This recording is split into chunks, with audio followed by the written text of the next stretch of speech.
আজ আমরা পড়ব একাদশ শ্রেণীর একমাত্র প্রবন্ধ বিড়াল। লিখেছেন বঙ্কিমচন্দ্র চট্টোপাধ্যায়। তো মূল প্রবন্ধটি শুরু করার আগে তোমাদেরকে আমি একটি বিষয় বলতে চাই। তোমরা সকলেই জানো তোমাদের প্রথম সেমিস্টার হবে এমসিকিউ, কিন্তু তোমরা একটি কথা মাথায় রেখো, এই এমসিকিউ করার জন্যও কিন্তু তোমাদেরকে টেক্সট খুঁটিয়ে পড়তে হবে। টেক্সট খুঁটিয়ে না পড়লে কিন্তু তোমরা এমসিকিউ এর উত্তর করতে পারবে না। তাই আমি তোমাদের জন্য এই প্রবন্ধটি লাইন ধরে ধরে আলোচনা করেছি, যাতে তোমাদের এমসিকিউ করতে কোনো অসুবিধা না হয়। এবং এরপরে আমি আরেকটি ভিডিও আনতে চলেছি, যে ভিডিওতে রয়েছে বিড়াল প্রবন্ধ থেকে সম্পূর্ণ গুরুত্বপূর্ণ অংশগুলি, যে অংশগুলি তোমরা বারবার চর্চা করলে এমসিকিউ করতে তোমাদের কোনো অসুবিধা হবে না। যাই হোক, তোমাদের মূল প্রবন্ধটি পড়ানোর আগে আমি লেখক পরিচিতি সম্পর্কে একটা স্বচ্ছ ধারণা তোমাদের দেওয়ার চেষ্টা করছি। তো তোমরা ভিডিওটি সম্পূর্ণ দেখো। দেখো, বঙ্কিমচন্দ্র চট্টোপাধ্যায়ের জন্ম 1838 সালে, 26শে জুন 1838, এবং মৃত্যু 8ই এপ্রিল 1894। তার ছদ্মনাম কমলাকান্ত। তোমরা তার এই ছদ্মনামটা অবশ্যই ভালো করে মনে রেখো। এছাড়াও তিনি আরেকটি নামে পরিচিত, সেটি হচ্ছে সাহিত্য সম্রাট। তার সম্পর্কে একটি বিশেষ গুরুত্বপূর্ণ দিক হলো তিনি বাংলা ভাষার প্রথম সার্থক উপন্যাসের প্রণেতা, অর্থাৎ বাংলা ভাষার প্রথম যথার্থ উপন্যাস তিনি লিখেছিলেন, এবং সেই উপন্যাসটির নাম দুর্গেশ নন্দিনী। তোমরা কিন্তু এটি মনে রাখার চেষ্টা করো। আচ্ছা, এরপর আমরা বঙ্কিমচন্দ্রের আরও কিছু উপন্যাস সম্পর্কে জানব। কয়েকটি নাম আমরা মনে রাখবো জানার জন্য। হতেই পারে এমসিকিউতে দিয়ে দিল যে এই উপন্যাসটি কার লেখা, বা এই 4টি উপন্যাসের মধ্যে বঙ্কিমচন্দ্রের উপন্যাস কোনটি, দিতেই পারে। তাই আমি তার লেখা বিশেষ 2-1টি উপন্যাসের নাম তোমাদের জন্য এনেছি। উপন্যাসগুলির নাম কপালকুণ্ডলা, বিষবৃক্ষ, দেবী চৌধুরানী এবং কৃষ্ণকান্তের বিল। এছাড়া তিনি একটি ইংরেজিতে উপন্যাস লিখেছিলেন, সেই উপন্যাসটির নাম রাজমোহনস ওয়াইফ। আমরা যেহেতু প্রবন্ধ পড়ছি, তাই তার রচিত কিছু উল্লেখযোগ্য প্রবন্ধ গ্রন্থের নাম আমরা মনে রাখতেই পারি, যেমন কমলাকান্তের দপ্তর, যেটি আমাদের পাঠ্য প্রবন্ধটির উৎস গ্রন্থ। এছাড়াও তার রচিত আরও কয়েকটি প্রবন্ধ হলো কৃষ্ণচরিত্র, লোকরহস্য, বিবিধ প্রবন্ধ, মুচিরাম গুড়ের জীবনচরিত। তো তোমরা এগুলি অবশ্যই মনে রেখো, প্রয়োজনে স্ক্রিনশট নিয়ে নিও। আর যদি মূল পিডিএফটা তোমাদের দরকার হয় তাহলে কমেন্ট করো, আমি অবশ্যই তোমাদেরকে প্রোভাইড করব।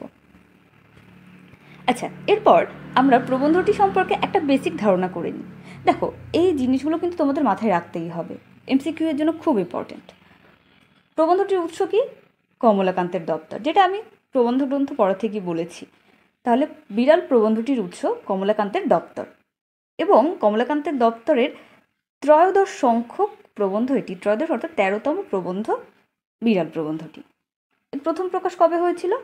এর প্রথম প্রকাশ হয়েছিল 1281 বঙ্গাব্দের চৈত্র সংখ্যায়। কোন পত্রিকায়? বঙ্গদর্শন পত্রিকায়।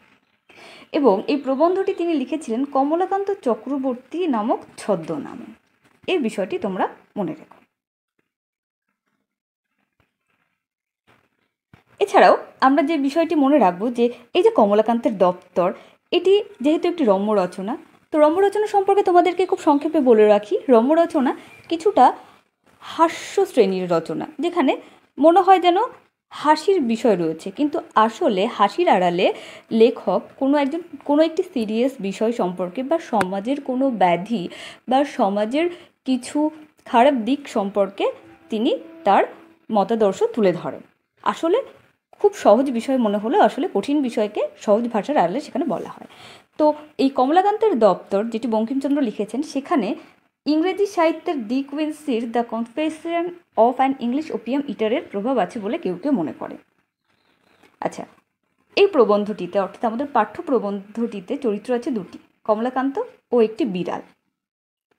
এবার এই যে 2টি চরিত্র, যেহেতু আমি বলেছি এটি রম্য রচনা, এবং এখানে হালকা হাসির আড়ালে কিছু সিরিয়াস বিষয়কে বলা হয়, তো সেক্ষেত্রে আমরা দেখব কমলাকান্ত একটি বিশেষ শ্রেণীর প্রতীক এবং বিড়ালও একটি বিশেষ শ্রেণীর প্রতীক। তো দেখা যাচ্ছে কমলাকান্ত সুবিধাভোগী ও সচ্ছল শ্রেণীর মানুষের প্রতীক, আর বিড়াল শোষিত ও নিপীড়িত শ্রেণীর মানুষের প্রতীক। আমরা মূল প্রবন্ধটি পড়লে এই বিষয়টি আরও ভালো করে জানতে পারবো। চলো দেখা যাক, মূল প্রবন্ধটি শুরু করা যাক।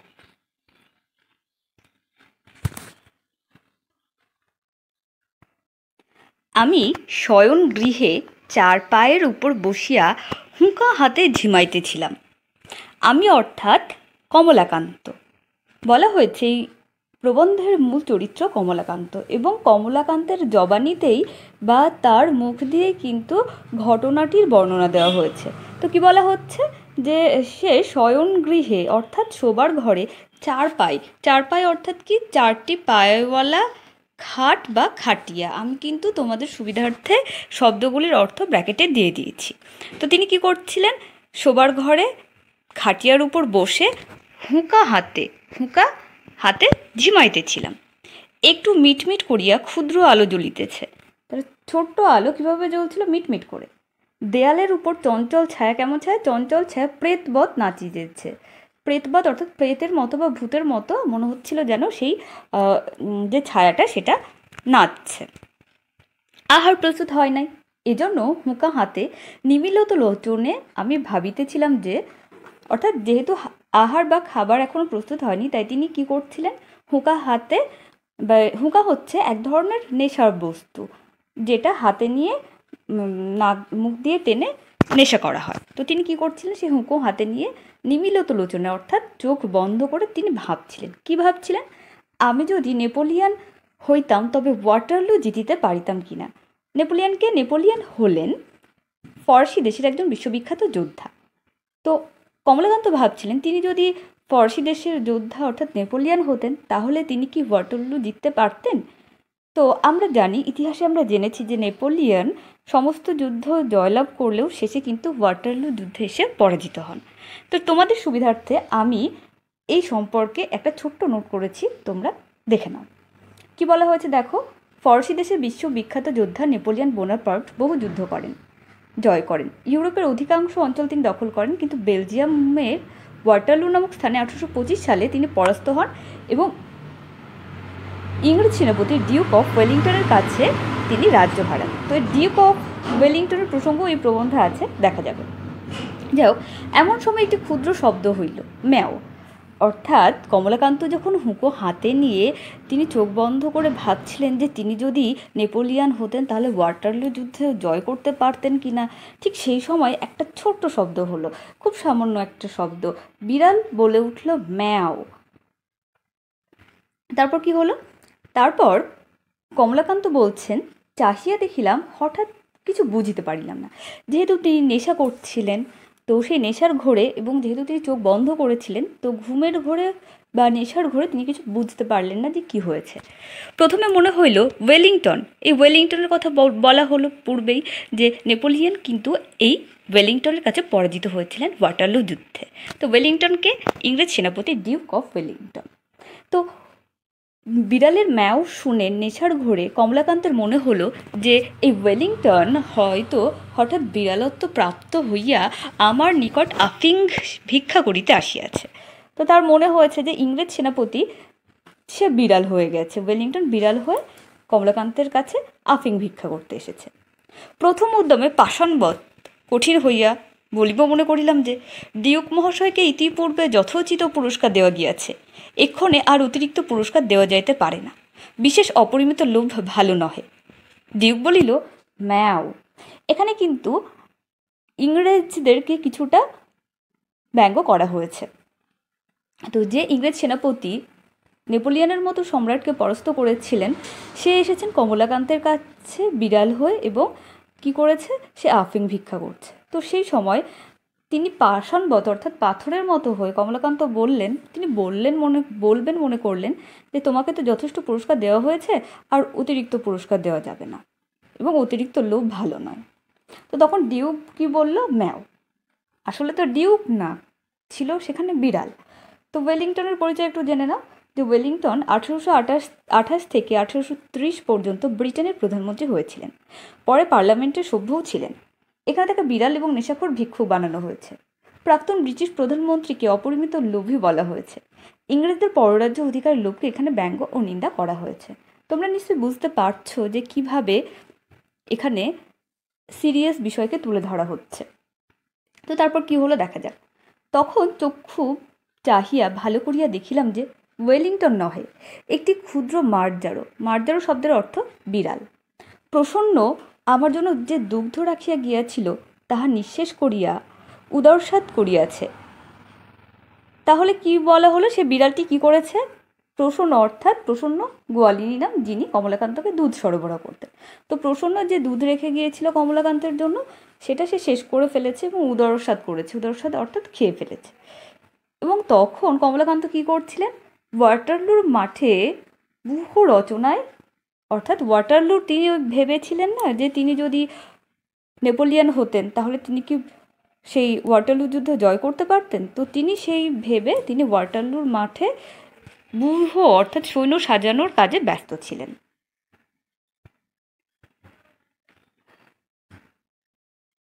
ব্যস্ত অত দেখি নাই, অর্থাৎ ওয়াটারলুর মাঠে তিনি সৈন্য সাজানোতে ব্যস্ত ছিলেন, তাই তিনি কিছুই দেখেননি যে কি হয়েছে, বিড়ালটি কি করেছে।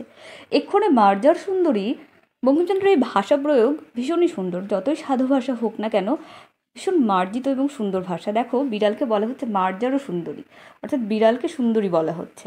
সে এক্ষণে মার্জারও সুন্দরী নির্জল দুগ্ধপানে পরিতৃপ্ত হইয়া আপন মনের সুখ এ জগতে প্রকটিত করিবার অভিপ্রায়ে অতি মধুর সুরে বলিতেছেন ম্যাও। তার মানে বিড়ালটি কি করলো?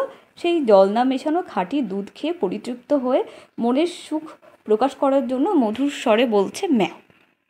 বলিতে পারি না, বুঝি তাহার ভিতর একটু ব্যঙ্গ ছিল। বুঝি মার্জারও মনে মনে হাসিয়া আমার পানে চাহিয়া ভাবিতেছিল, কেহ মরে বিল ছেঁচে কেহ খায় কই। বুঝি সে ম্যাও শব্দে একটু মন বুঝিবার অভিপ্রায় ছিল।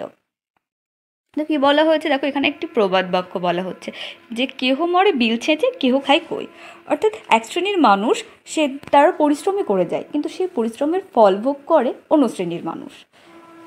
তো এরপর বিড়ালের মনের ভাব যেন এইরকম হলো যে তোমার দুধ তো খাইয়ে বসিয়াছি, এখন বলো কি, যে তোমার জন্য রাখা দুধ তো খেয়ে ফেলেছি, এখন কি বলবে বলো।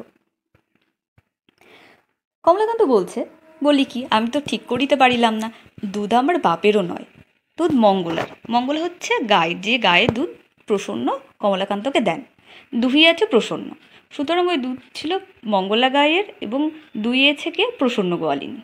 অতএব সে দুগ্ধে আমারও যে অধিকার, বিড়ালেরও তাই, সুতরাং রাগ করিতে পারি না। তবে চিরাগত অর্থাৎ চিরকাল ধরে চলে আসা একটু প্রথা আছে যে বিড়ালে দুধ খাইয়া গেলে তাহাকে তাড়াইয়া তাড়াইয়া মারিতে যাইতে হয়। আমি যে সেই চিরাগত প্রথার অবমাননা করিয়া মনুষ্যকুলে কুলাঙ্গার স্বরূপ পরিচিত হইব, ইহাও বাঞ্ছনীয় না। অর্থাৎ একটি প্রথা আছে যে বিড়াল যদি দুধ খেয়ে যায় তাহলে তাকে তাড়িয়ে মারতে হবে, এবং এই যে চিরাগত যে প্রথা সেটার অবমাননা করা হয় যদি তিনি বিড়ালটাকে না তাড়ান, এবং তাকে কি বলা হবে? মনুষ্যকুলের কুলাঙ্গার অর্থাৎ বংশের কলঙ্ক বলা হবে। সুতরাং তিনি কি করলেন, কি করবেন দেখো। তো তিনি বলছেন, না জানি এই মার্জারি যদি স্বজাতি মণ্ডলে কমলাকান্তকে কাপুরুষ বলিয়া উপহাস করে, অতএব পুরুষের ন্যায় আচরণ করে বিদেহ।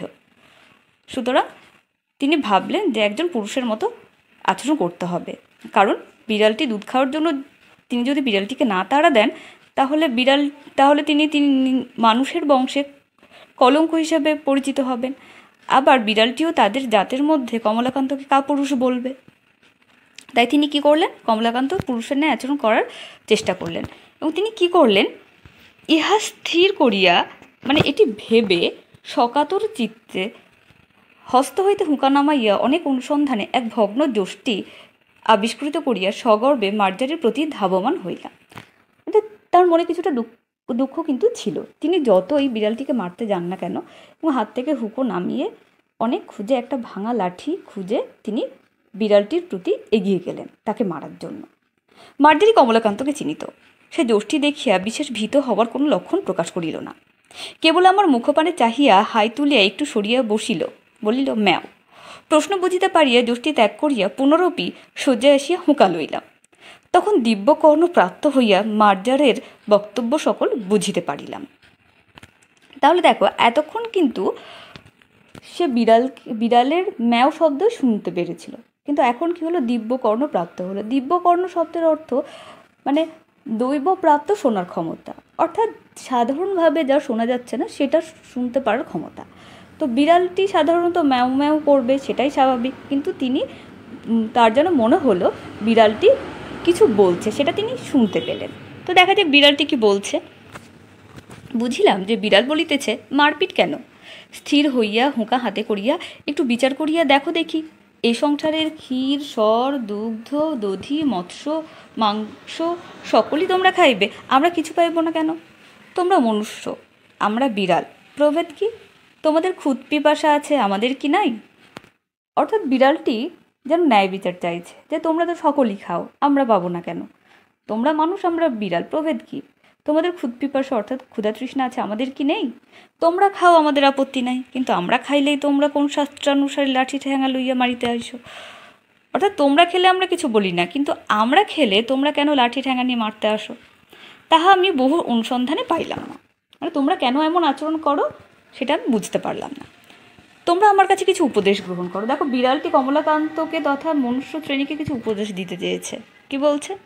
বিজ্ঞ চতুষ্পদের কাছে, চতুষ্পদ অর্থাৎ চার পা, অর্থাৎ বিড়াল নিজেকে চার পাওয়ালা একজন বিজ্ঞ বা জ্ঞানী বলেছে যে এই বিজ্ঞ চতুষ্পদের কাছে শিক্ষালাভ ব্যতীত তোমাদের জ্ঞানোন্নতির উপায়ন্তর দেখি না, যে আমার থেকে উপদেশ না নেওয়া ছাড়া তোমাদের কিন্তু জ্ঞানের উন্নতি হবে না।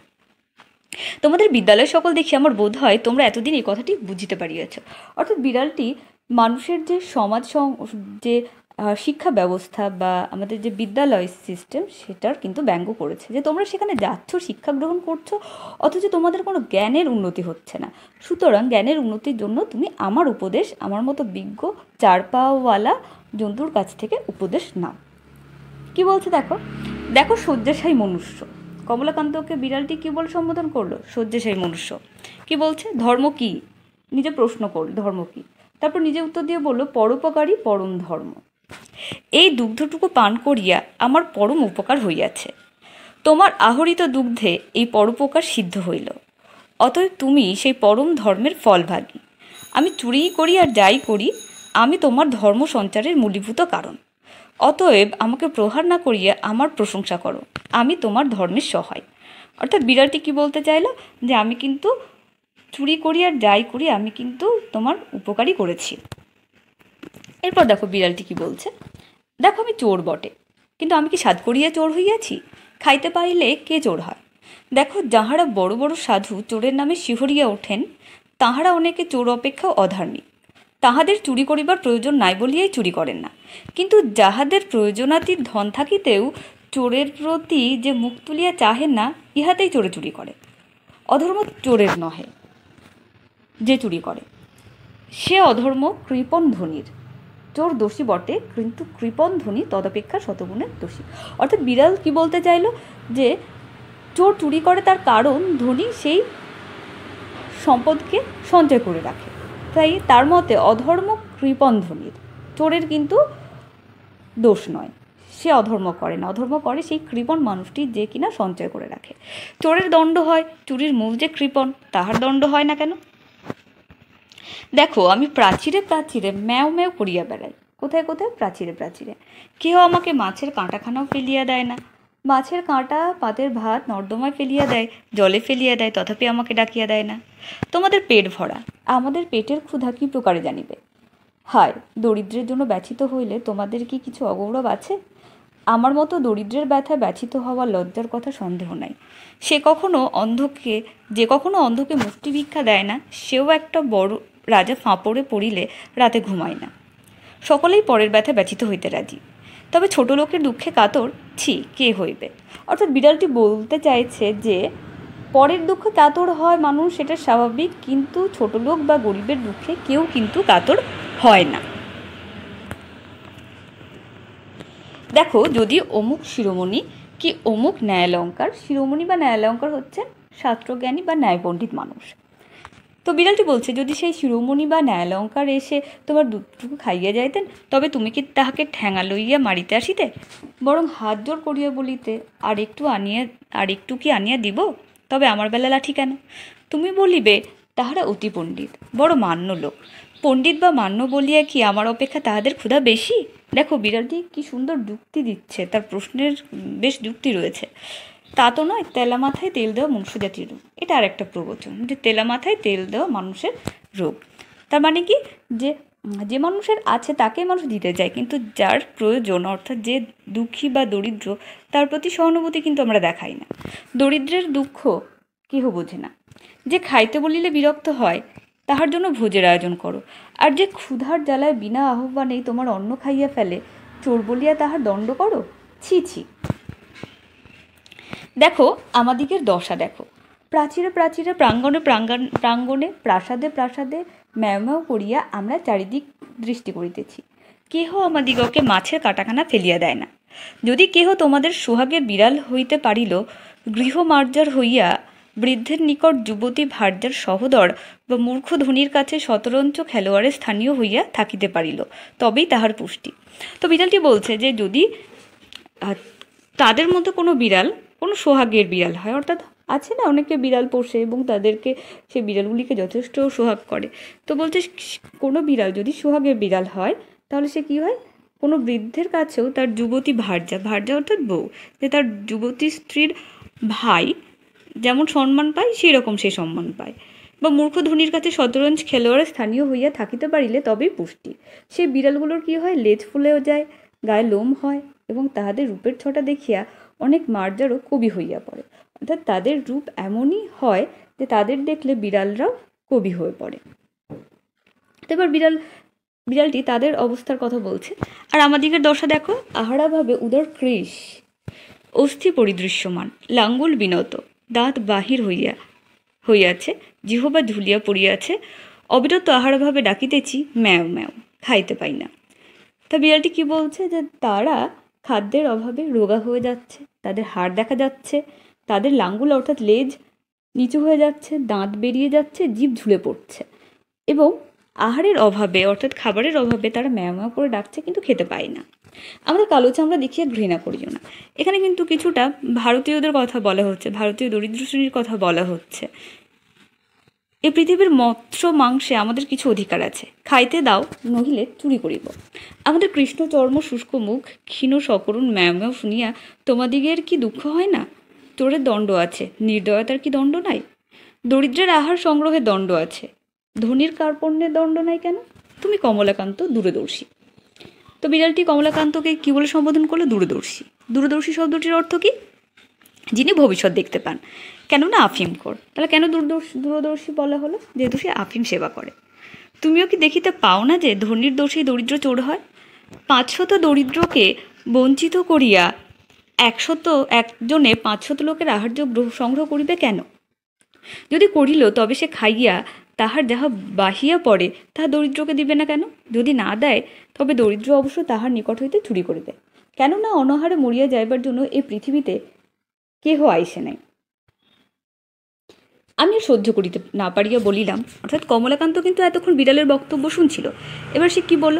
থামো থামো মার্জার পণ্ডিত। সে বিড়ালকে পণ্ডিত বলে সম্বোধন করলো। তোমার কথাগুলি ভারী সোশিয়ালিস্টিক, সমাজ বিশৃঙ্খলের মূল। সোশিয়ালিস্টিক অর্থাৎ সমাজতান্ত্রিক। তো বঙ্কিম বা কমলাকান্তের মতে বিড়ালের কথাবার্তা সোশিয়ালিস্টিক এবং সেটি সমাজ বিশৃঙ্খলের মূল। তো সমাজতন্ত্র বা সোশিয়ালিস্টিক কি? এটি এক ধরনের সমাজ দর্শন, যে দর্শনের মতে সকলে সামাজিক সম্পদের সমান অধিকারী। দেখো এটা কিন্তু সোশিয়ালিস্ট বা সমাজতান্ত্রিকদের মূল কথা, যে কোনো সমাজে সম্পদের প্রতি সকলের সমান অধিকার থাকবে। অর্থাৎ এক শ্রেণীর মানুষ যে ভীষণ দরিদ্র আর এক শ্রেণীর মানুষ ভীষণ ধনী থাকবে সেই রকম কিন্তু নয়। যে প্রসঙ্গে বিড়ালটি বলেছে যে তোমাদের সমাজে, কমলাকান্তকে বলেছে তোমাদের সমাজে এক শ্রেণীর মানুষ ধন সঞ্চয় করেই যাচ্ছে আর এক শ্রেণী অভাবে চুরি করতে বাধ্য হচ্ছে। তো বিড়ালটির কথাগুলি অনেকটা সোশিয়ালিস্টিকদের মতো। যদি যাহার যত ক্ষমতা সে তত ধন সঞ্চয় করিতে না পায়, অথবা সঞ্চয় করিয়া চোরের জ্বালা নির্বিঘ্নে ভোগ করিতে না পায়, তবে কেহ আর ধন সঞ্চয়ের যত্ন করিবে না, তাহাতে সমাজের ধন বৃদ্ধি হইবে না। কথাগুলো কে বলল? কমলাকান্ত। মার্জারও বলিল, না হইল তো আমার কি? সমাজের ধন বৃদ্ধির অর্থ ধনীর ধন বৃদ্ধি। ধনীর ধন বৃদ্ধি না হইলে দরিদ্রের কি ক্ষতি? আমি বুঝাইয়া বলিলাম যে সামাজিক ধন বৃদ্ধি ব্যতীত সমাজের উন্নতি নাই।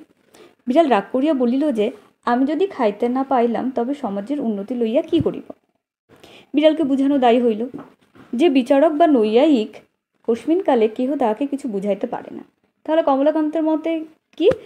যে বিচারক বা নৈয়ায়িক অর্থাৎ ন্যায়শাস্ত্র পণ্ডিত তাকে কেউ কোনোদিন বোঝাতে পারে না। এমার্জারও সুবিচারক এবং সুতার্কিক বটে। তাহলে কমলাকান্ত বিড়ালটিকে কি বলল? সুবিচারক এবং সুতার্কিক। সুতরাং না বুঝিবার পক্ষে ইহার অধিকার আছে। অতএব ইহার উপর রাগ না করিয়া বলিলাম, সমাজের উন্নতিতে দরিদ্রের প্রয়োজন না থাকলে না থাকিতে পারে, কিন্তু ধনীদিগের বিশেষ প্রয়োজন। অতএব চোরের দণ্ডবিধান কর্তব্য। দেখো, এখানে বোঝা যাচ্ছে কমলাকান্ত কিন্তু সচ্ছল শ্রেণীর মানুষের প্রতীক, আর বিড়ালটি দরিদ্র শ্রেণীর প্রতীক। এরপর বিড়ালটি কি বলছে দেখো, মার্জারি মহাশয় বলিলেন, চোরকে ফাঁসি দাও, তাহাতে আমার আপত্তি নাই, কিন্তু তাহার সঙ্গে আরেকটি নিয়ম করো। কি নিয়ম করতে বলছে দেখো, যে বিচারক চোরকে সাজা দিবেন তিনি আগে 3 দিবস উপবাস করিবেন। তাহাতে যদি তাঁর চুরি করিয়া খাইতে ইচ্ছা না করে, তবে তিনি স্বচ্ছন্দে চোরকে ফাঁসি দিবেন। তুমি আমাকে মারিতে লাঠি তুলিয়াছিলে, তুমি অদ্য হইতে 3 দিবস উপবাস করিয়া দেখো। তুমি যদি ইতিমধ্যে নসিরামবাবুর ভাণ্ডার ঘরে ধরা না পড়ো, তবে আমাকে ঠ্যাঙাইয়া মারিও, আমি আপত্তি করিব না। তাহলে বিড়ালটি কি বলল, যে বিচারক চোরকে সাজা দেবে তাকে 3 দিন উপোস করতে হবে, অর্থাৎ তিনি 3 দিন উপোস করে দেখবেন যে তার চুরি করে খেতে ইচ্ছে করে কিনা। এবং তিনি কমলাকান্তকে বলছেন, যেহেতু কমলাকান্ত তাকে শাস্তি দিতে চেয়েছে, তাই তিনি কমলাকান্তকে বলছেন তুমি 3 দিন উপোস করো, এবং তুমি যদি তোমার আশ্রয়দাতা নসিরামবাবু হচ্ছে কমলাকান্তের আশ্রয়দাতা, তুমি যদি তোমার নসিরামবাবুর ভাণ্ডার ঘরে ধরা না পড়ো, অর্থাৎ তুমি যদি চুরি করতে বাধ্য না হও, তাহলে তুমি আমাকে মারতে এসো। বিজ্ঞ লোকের এই মত এই যে, যখন বিচারে পরাস্ত হইবে তখন গম্ভীরভাবে উপদেশ প্রদান করিবে।